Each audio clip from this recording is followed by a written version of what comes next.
Influence without integrity is manipulation, and the ones who manipulate may be liked, but they're never trusted.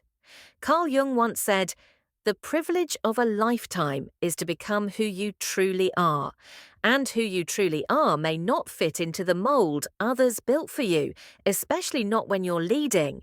The moment you step into responsibility, you're no longer living for agreement. You're living for alignment with your values, with your clarity, with your internal compass that won't always match the mood of the room. And that misalignment, that tension between what's right and what's popular, is where true leadership takes shape. It's in that space that the pressure builds, not just from others, but from within. You'll ask yourself, am I being too harsh, too strict, too distant? And sometimes the answer will be yes. But more often, the discomfort isn't a sign you're doing it wrong. It's a sign you're doing it alone. And that's the cost. That's the tax for leading with integrity instead of charm.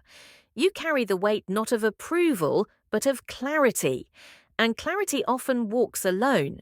What people won't tell you is that the crowd doesn't know what it wants until after you've succeeded. They'll question you on the way, doubt your methods, push back on your vision.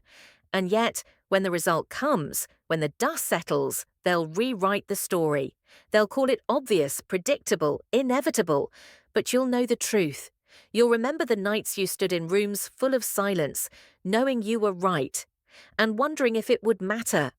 You'll remember the moments you felt completely unseen but refused to bend. That's not pride, that's responsibility. Seneca wrote, "It is the power of the mind to be unconquerable. That's the inner steel leadership requires the strength to remain upright when others try to fold you. The discipline to choose silence when you're baited to react. The resilience to stay grounded when criticism comes dressed as concern. Because not everyone who questions you is trying to help. Some just want to see you shrink. And you will be tempted to shrink, to make your choices softer, more palatable. But each time you do, you chip away at the clarity that got you there. You dilute your vision just to ease the discomfort of those unwilling to carry their share of the burden. But leadership was never meant to be carried by consensus. It's carried by clarity, and that clarity must be protected, even if that means walking alone. That's why popularity becomes a trap. Because the more you chase it, the more you lose yourself. The more you need it, the easier you are to control. A leader dependent on applause is a puppet.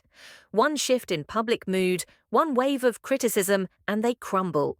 But a leader grounded in principle can't be moved by noise. They may feel it, but they don't fold.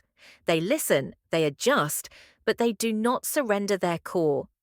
Eventually, this becomes your identity, not because you chose isolation, but because you chose integrity. And integrity by its nature is lonely.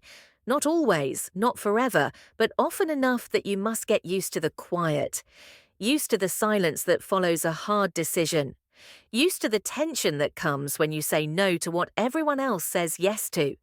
But in that silence, something powerful happens. You stop needing their approval, and once you no longer need it, your decisions become sharper, your vision becomes cleaner, and your presence becomes undeniable. You'll still feel the sting when people turn. That's part of being human. You'll still question yourself. That's part of being wise. But what you won't do is fold, because you'll have built something no opinion can break. A life aligned with truth, not trend. A voice anchored in principle, not performance. And when people finally see the results of what you stood for, when they come around and say they believed in you all along, you won't feel the need to correct them because the leader doesn't lead for applause. The leader leads so others can grow, even if that means growing without thanks. Even if that means being the villain in their story for a time until they write a new one. So no, popularity is not the measure. It never was. Anyone can be liked. It's easy to be agreeable, but leadership means drawing lines in sand that will get washed over and redrawn again. It means making choices that won't make sense until the result appears. It means speaking truth in rooms that only reward silence. And most of all, it means being at peace with being misunderstood, knowing that your clarity is not up for negotiation. In the end, the people who follow won't follow because you made them feel good. They'll follow because you made them feel safe, because your strength gave them permission to find their own. Because you didn't chase their approval, you led with conviction, quietly, unshaken. And that presence, that unspoken authority, speaks louder than any crowd ever could. There's a kind of strength that doesn't shout. It doesn't force its way into the room or try to dominate conversations. It just exists quietly, unbothered, unmoved. That kind of strength doesn't come from power or status. It comes from peace. And not the surface kind of peace you find in a vacation or a compliment, but a deeper one. The kind that doesn't depend on anything outside of you. The kind that stays with you even when everything else is falling apart. Because the real test of a person isn't how they act when things are calm, it's how they hold themselves when nothing is going their way. When the noise gets loud, when the chaos closes in, when the expectations stack up, that's when you find out whether you're grounded or just pretending to be. The world will always find new ways to pull you out of your center. Criticism, rejection, sudden change, pressure. And if you don't have an anchor within yourself, you'll drift. You'll react to everything. You'll get offended by everything. You'll try to manage other people's opinions, their emotions, their projections. And in doing so, you lose control, not over them, but over yourself. The more reactive you become, the less influence you actually hold, because now you're being shaped by the very things you think you're trying to lead. That's the illusion of control, that you can change the external world by managing it directly. But true control doesn't work that way. It flows outward, not inward.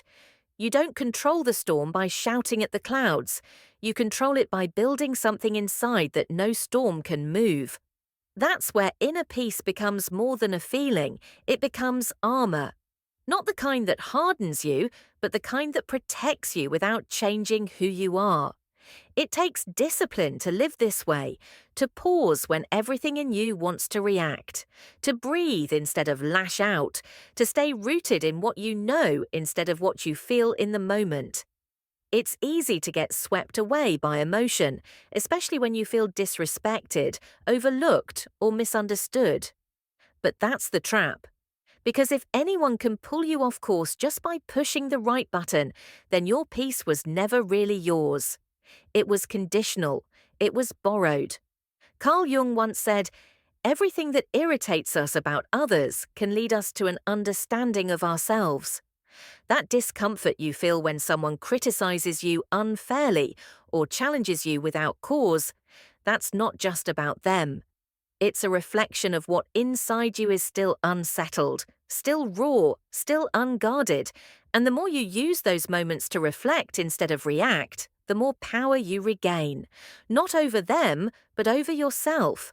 And that kind of power doesn't just protect you, it shapes the way people experience you. You become harder to provoke, not because you've shut off emotionally, but because you've mastered the art of keeping your balance. You start responding with precision, not panic. You don't rush to fill silence. You don't fight to win every conversation. You simply remain present, aware, and calm. And that calmness, it's magnetic. It disarms people. It makes them rethink their approach because they can't figure you out. And what people can't figure out, they begin to respect or fear. But the goal isn't to intimidate, it's to lead. And real leadership doesn't come from controlling others. It comes from setting the tone, from modeling what it looks like to stay steady when things get messy, from showing people that chaos doesn't have to define them, that peace is not weakness, it's authority. It's the kind of authority that makes people feel safe in your presence.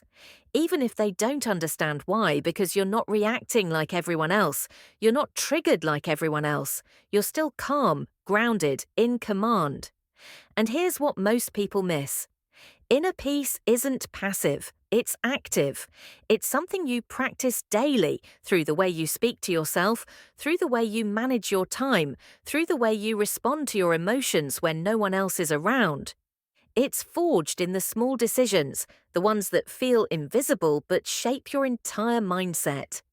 Choosing not to argue when it won't change anything, choosing to walk away from what drains you, choosing to slow down when the pressure says, go faster. These choices add up. They become your foundation, your anchor.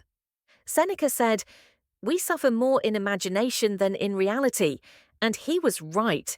Most of the chaos we experience isn't in the world, it's in our minds.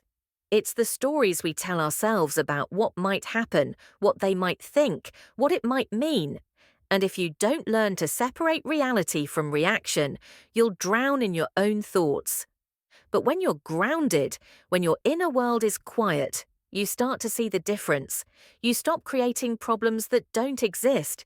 You stop letting imagined scenarios steal your peace. And this shift affects more than just your emotional state. It sharpens your judgment,